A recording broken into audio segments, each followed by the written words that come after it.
Oh, hey, good to see you. Let's talk about it. We are back with some more of our interesting asynchronous lessons. This time, connecting us to the way back machine of our very first asynchronous lesson, where we uncovered all 6 trig functions. As a very quick reminder, I want to remind you that we know about sine, cosine, and tangent. And there are also 3 more trig functions found as the reciprocals of those, right? So I did some work. We know about SOHCAHTOA, sine on a right triangle is opposite over hypotenuse, cosine, tangent, you know the drill. And as a reminder from 2.1, we could have 3 more functions or relationships by the reciprocals here. So we know for sine, its reciprocal is actually cosecant, and the cosecant, since it's the reciprocal of sine, would be hypotenuse over opposite. And same thing, cosine's reciprocal is secant, and that would be hypotenuse over adjacent. And cotangent is the reciprocal to tangent, and so that would be adjacent over hypotenuse. Opposite! And then don't. All right, so simple enough. We want to find all 6 exact trig values for theta equals 5 pi over 3. Now, I am going to model for you exactly how I do these problems, because as a reminder, the goal here is that our unit circle is engraved in our head, or even if you don't picture the whole thing, because I certainly don't, that you can zone in on each individual piece. Really, each time I approach one of these problems, right, I've been doing these problems for 20 years or something, no, 15 years at least. Each time I do one, I don't like have it memorized. I have to redraw my unit circle every single time. Of course, I don't draw the whole thing, right? I'm not crazy, but I do think of each individual angle. So to get 5 pi over 3, to be honest, I'm thinking, each time, here's what I visualize. I know that this is pi, 180 degrees, and so I'm thinking about, all right, I'm in thirds, so break pi into thirds. So again, right, I think about this on my unit circle. If I broke it up into thirds, this would be 1 pi over 3, 2 pi over 3, 3 pi over 3, 4 pi over 3, 5 pi over 3.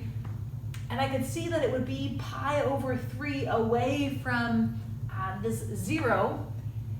And then I would picture, cool, so how do my x and my y's relate? Which one is further? Is the x further or the y further? The answer here is that the y is further, so that means my x is just a half and my y is negative root 3 over 2. A reminder about why these coordinates are so important is because from AW 2.2, the x coordinate is the cosine value of the angle, and the y coordinate is the sine value of the angle. Which means if I'm trying to find the exact values, we have sine and cosine right away, right? Sine of 5 pi over 3 is negative root 3 over 2, and cosine of 5 pi over 3 is 1/2. Again, as we saw from the last video, tangent is a little trickier to find. Tangent being, we could go back to our triangle to think about opposite over adjacent. We could also use the definition of tangent as y over x or sine over cosine. So in this case, negative 3 over 2 times 2 over 1. Notice instead of dividing by a half, I am multiplying by the reciprocal to get that the tangent of 5 pi over 3 would just be negative root 3. So if these are, again, my first or the original kind of trig values, so sine, cosine, tangent, I can then find the reciprocals pretty easily by actually just doing the reciprocal. So here then, the reciprocal of sine is cosecant. And that means that the cosecant of 5 pi over 3 would just be negative 2 over root 3. And like I said, and you have noticed it a few times now, it's coming up for the third time, we don't like to leave square roots in the denominator. So in order to rationalize that, I multiply both numerator and denominator by the square root of 3 over and the square root of 3 to get my actual rationalized denominator or value of negative 2 root 3 over 3. For secant of 5 pi over 3, flip it. And instead of 1 over 2, it would just be 2 over 1, which we know is just 2.